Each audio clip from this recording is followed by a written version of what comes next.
Retro gaming can be weirdly overwhelming, especially because there is so much hardware now, so much software, so many different ways that you can experience these old games. But today I want to talk about the 8BitDo, which it is pronounced 8BitDo. I looked it up. Okay, I looked it up.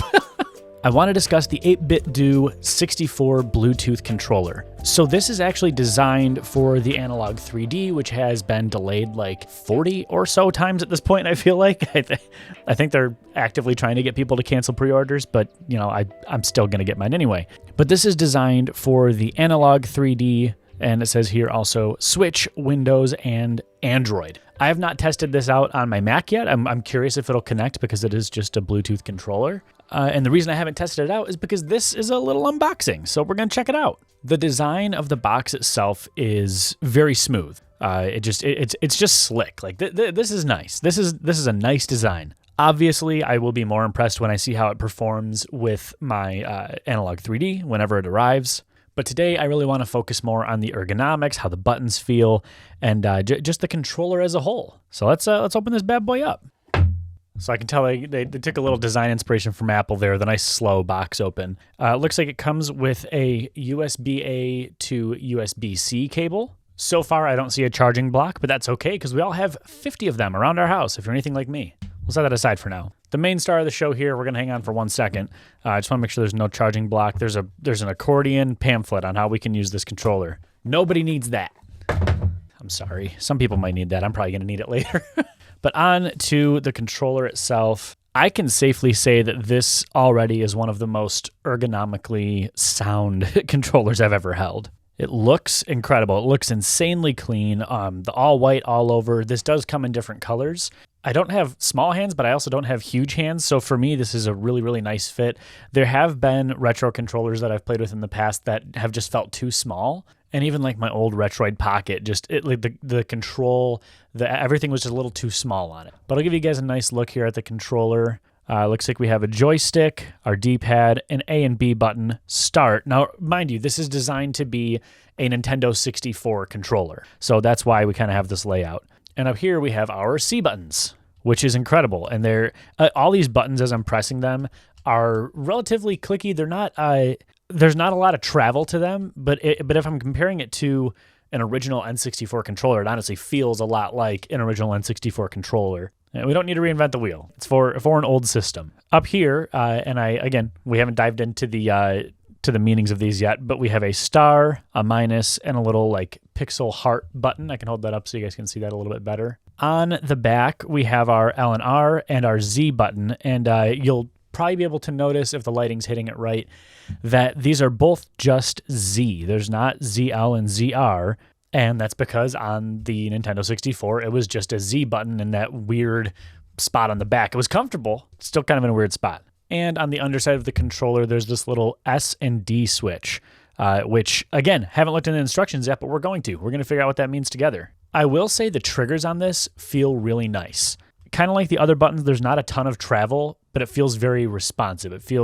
It doesn't feel like they're getting stuck. It doesn't feel like, sometimes when you let up on a trigger and there's almost like it feels like it's getting a little sticky, especially with older controllers. I mean, who knows? Maybe this one will get sticky over time, but these just feel very smooth and fluid. The shoulder buttons do have a nice sound to them. I'm gonna hold that up to the microphone to see if you guys can hear it. That's nice. I like that. I could see a controller like this being used on the Switch a lot. Honestly, just the way this feels, how comfortable it is, how small it is to travel with, especially for the Switch N64 emulation. Now, again, to reiterate, this is designed for the Analog 3D, which is their HD N64 console that plays original N64 cartridges. So that's where this is really going to shine the most. But I think this is going to be an incredible controller for use even on computer gaming or emulation. So I did just take a quick glance, and this S&D is basically just helping you figure out how you're connecting it. So if you're connecting Bluetooth to your Switch, you're going to be in S mode. If you're connecting to, say, an Android machine or a computer, you're going to want to switch that over to D mode. It also has basically a quick turbo mode. So if you're holding one of these buttons and press the minus button, you'll be able to enable that turbo mode, which is kind of neat. But of course, we cannot talk about this controller without talking about the joystick, because That was one of the biggest things with the Nintendo 64 was that joystick, man, that would burn a hole right in your hands if you were playing Mario Party. First of all, you got to listen to this. I don't know if you can hear from there, but listen to this.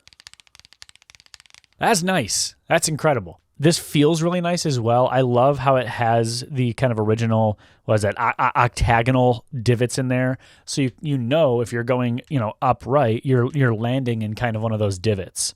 It doesn't really snap to those positions, but having those divots in there helps you, the player, snap to those positions, which is super helpful and honestly just feels great. The C-Stick itself feels very firm. It doesn't feel like a lot of third-party controllers do where it just kind of feels like a toy. This feels like an actual gaming controller.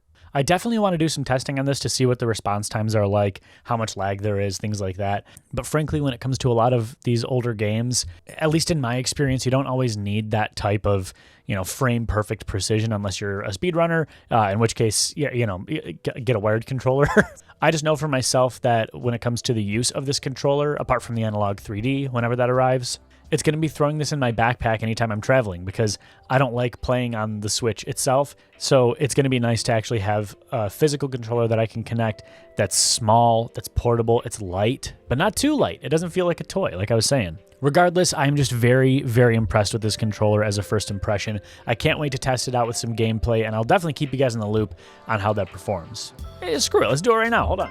Okay, well, unfortunately, as was promised on the box, this does not connect natively to Mac. It thought I was plugging in a keyboard. So we're going to find a fix for that, though, because I do like gaming on my Mac. I like playing the retro games on my Mac, and I feel like if I can get this to be a great solution for that instead of having to use my PlayStation controller, this would be a really nice, easy, portable solution, especially for N64 emulation.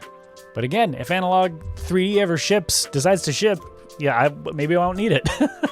Anyway, thank you guys so much for watching. I hope you enjoyed this video. If you did, please consider subscribing so I can make more stuff like this. But I appreciate you guys. I hope you have a wonderful rest of your day, and I will see you in the next video. Peace!